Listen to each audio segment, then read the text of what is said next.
সকাল থেকে রাজধানী ঢাকার আকাশে রৌদ্রোজ্জ্বলতা বিরাজ করছে। তবে বেলা বাড়ার সাথে সাথে আকাশ আংশিক মেঘলা হতে শুরু করেছে। দিনের মধ্যভাগে হালকা বৃষ্টির সম্ভাবনা থাকায় আবহাওয়ায় মিশ্র আবহাওয়া লক্ষ্য করা যাচ্ছে।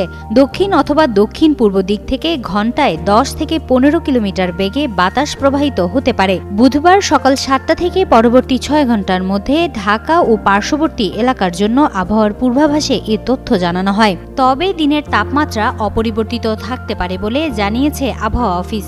সকাল 6টায় ঢাকায় তাপমাত্রা রেকর্ড করা হয়েছে 28.4 ডিগ্রি সেলসিয়াস। বাতাসের আর্দ্রতা ছিল 89%। গতকালের সর্বোচ্চ তাপমাত্রা ছিল 33.5 ডিগ্রি সেলসিয়াস এবং আজকের সর্বনিম্ন তাপমাত্রা রেকর্ড করা হয়েছে 28.2 ডিগ্রি সেলসিয়াস।